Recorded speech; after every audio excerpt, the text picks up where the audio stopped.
Estamos hoy en otra nueva sesión de actualidad en audiología, hoy con el doctor don Esteban Moreno Toral, para hablar de alimentación y medicación en problemas de audición.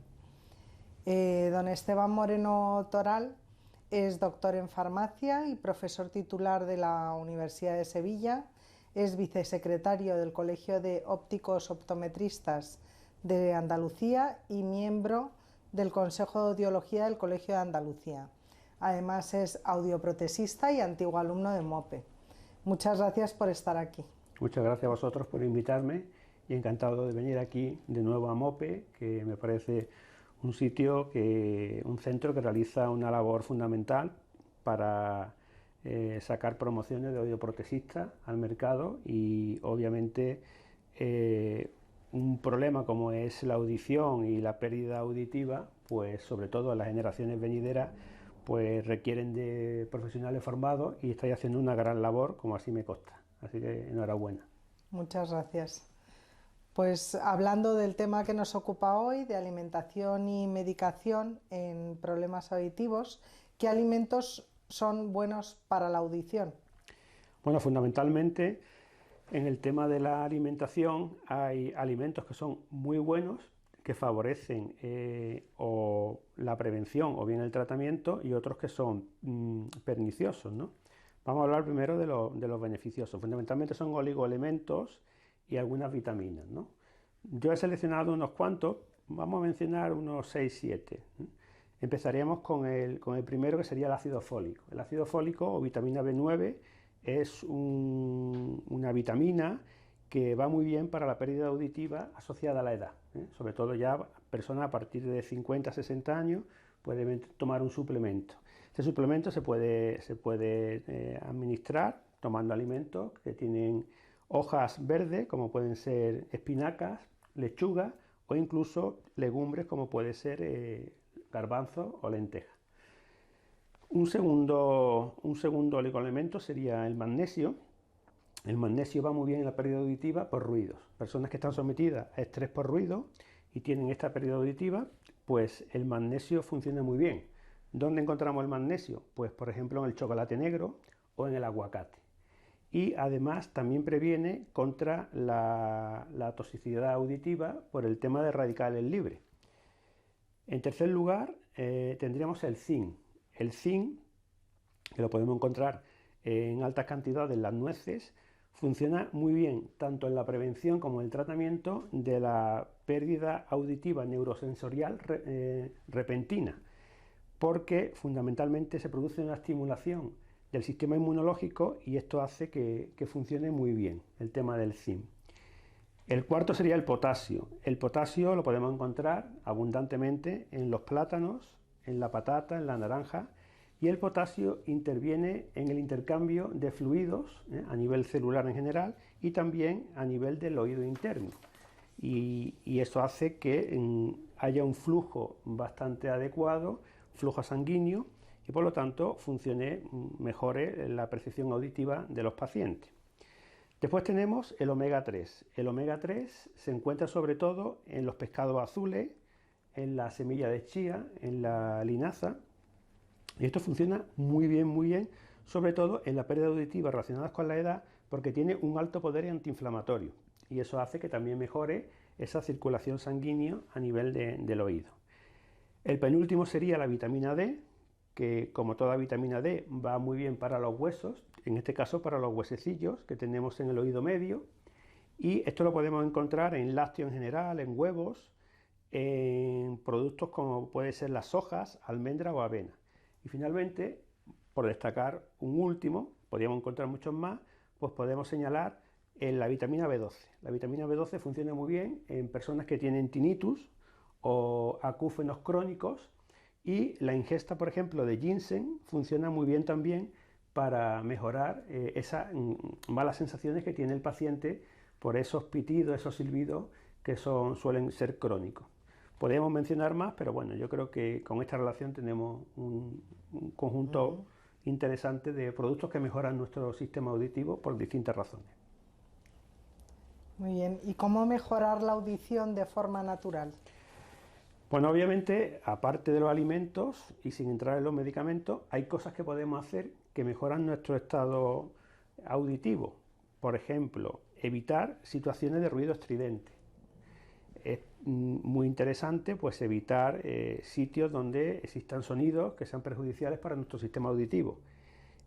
También es muy importante, por ejemplo, proteger nuestros oídos, sobre todo a la hora de escuchar música, si lo hacemos con cascos, que estos sean auriculares de diadema, no de estos que metemos dentro del oído, porque la potencia acústica es mucho mayor y eso, por tanto, daña las distintas partes de nuestro sistema auditivo. Es interesante también hablar de manera pausada, con un tono adecuado. Si alzamos mucho la voz, también ese alto volumen repercute en nosotros mismos y también fuerza a las demás personas a hablar alto. Con lo cual, hablar en un tono adecuado y en unos parámetros que se entienda, pues es muy interesante para evitar esos daños auditivos, ¿no? Por ejemplo, otra cosa interesante es hablar frente a la persona, porque con eso lo que obtenemos fundamentalmente es que la fluidez se mejora y sobre todo la persona, si tiene problemas, puede leer en los labios o puede interpretar de nuestra boca qué queremos decir. Otra cuestión importante es, por ejemplo, hacer buena dieta, hacer ejercicio o incluso si vamos a acudir a sitios como puede ser una discoteca con el ruido muy alto o fenómenos deportivos, donde ya sabemos, por ejemplo, que se tocan bocinas a unos sonidos pues, bastante estridentes, pues protegernos, o por supuesto laboralmente, según el trabajo que realicemos, protegernos pues, con distintos tapones o protectores auditivos que pueden mejorar y pueden evitar esos daños que pueden ocasionar después esa pérdida auditiva. Muy bien. ¿Y 5 o 6 alimentos prohibidos que no deberíamos tomar? Sí, bueno, depende más o menos de cuál sea el problema, ¿no? Pero bueno, por reseñar algunos, ¿no? La sal. La sal, como todos sabemos, está contraindicada en personas que tienen hipertensión, pero obviamente también son el exceso de alimentación en sal, y hay muchos alimentos que contienen cantidad importante de sal, pues provocan algunos problemas auditivos como pueden ser los acúfenos, como puede ser, por ejemplo, el tema de tinnitus, vértigos, etc. Entonces la sal totalmente contraindicada en personas que tengan esta sintomatología auditiva, ¿no? Las grasas saturadas pues también funcionan bastante mal porque en general taponan los vasos sanguíneos y eso complica la buena circulación sanguínea, que es vital también para una buena audición. Todo el campo de los hidratos de carbono, en especial lo que se llaman los azúcares refinados y las harinas blancas. De igual manera, esto lo que hace es provocar un aumento de la insulina y la insulina va también muy mal para todo el proceso de la audición. La cafeína, que la podemos encontrar desde, por supuesto, el café, el té, refrescos, incluso en bebidas energéticas, pues también funciona, digamos, ocasiona daño bastante importante, sobre todo en lo que son problemas de vértigo, acúfenos, etc. Total, por ejemplo, en Menier está totalmente contraindicado. Lácteos en general, carnes y frituras en cantidades altas, igualmente totalmente contraindicado, porque va asociado a un incremento del colesterol y por lo tanto a una disminución de la circulación sanguínea y por lo tanto pérdida auditiva. Y por señalar un último caso sería los potenciadores del sabor, como es el glutamato monosódico, que lo que hace es generalmente crear situaciones de estrés, ansiedad y normalmente la aparición también de acúfenos en estas personas. Y ya vamos un poquito a la sección de medicamentos. Entonces, para destapar los oídos, por ejemplo, que es importante. Bueno, pues por ejemplo, hay en las farmacias medicamentos que están al alcance de las personas sin receta. Por ejemplo, el Otocerum. El Otocerum es un medicamento que va muy bien porque aparte que disuelve el cerumen que tenemos, pues tiene un antiséptico, que es el clorobutanol, y tiene también un analgésico, que es la benzocaína. No es un potente analgésico, pero funciona muy bien y por lo tanto las personas lo pueden adquirir. Advertir que a menores de 2 años no se debe administrar.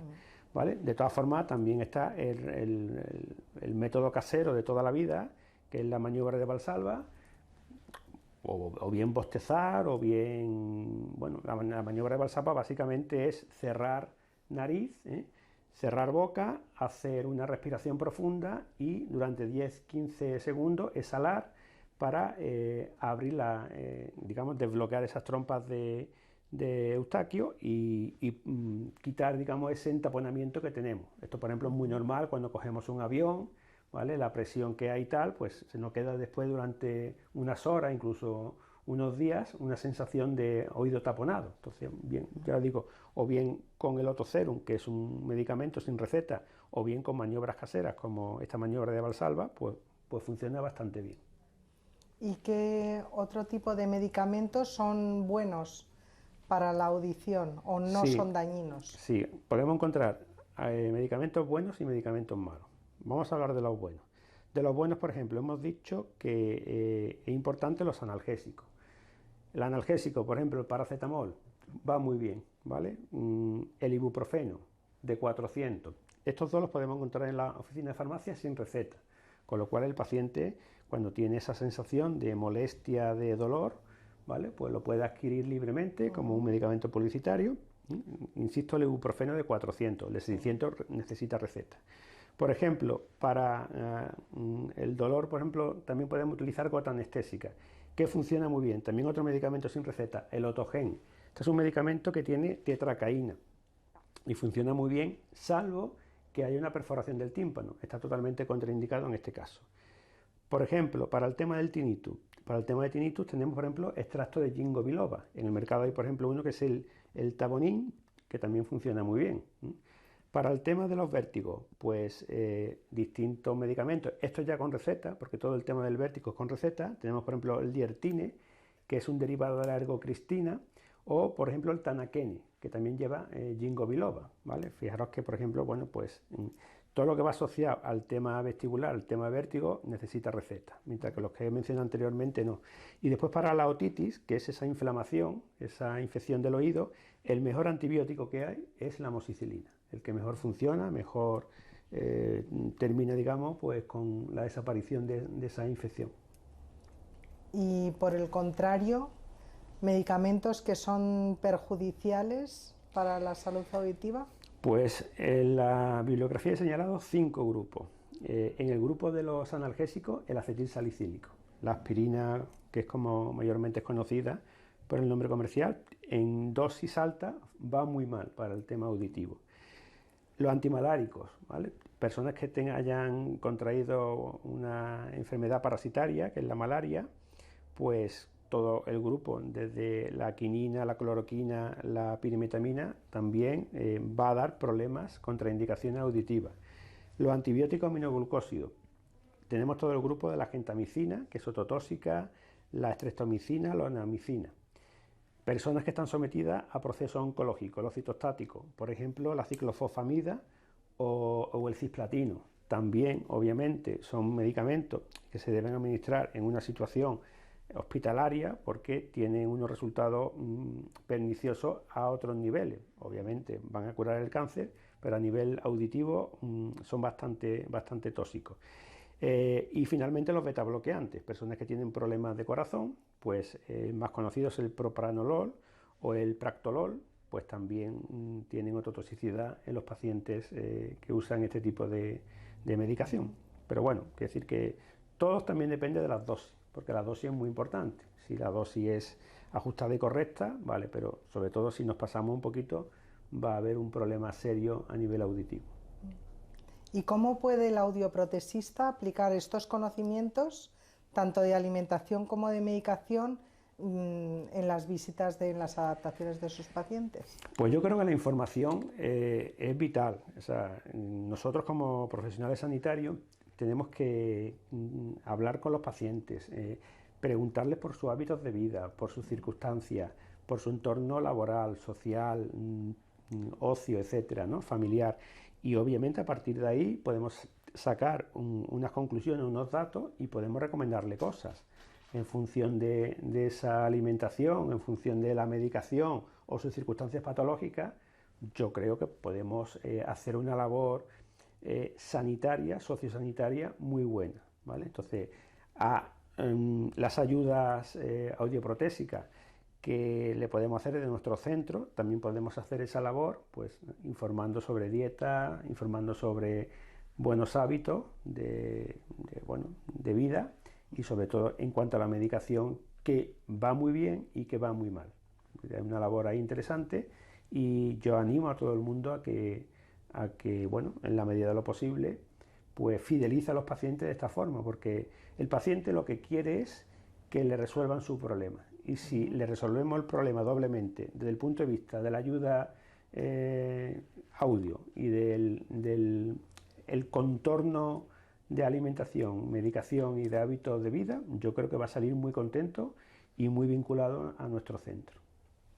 Muy bien, pues muchísimas gracias, don Esteban, por estar aquí hablándonos de alimentación y medicación en el centro auditivo dentro del ciclo de actualidad en audiología. Pues a vosotros por permitirme estar aquí y bueno, dirigirme pues, a todas aquellas personas que les animo a que pongan en práctica pues estas materias que a veces salen un poquito de nuestro campo estricto, pero que ya digo, permiten ayudar a nuestros pacientes. Así que gracias y hasta siempre. Gracias.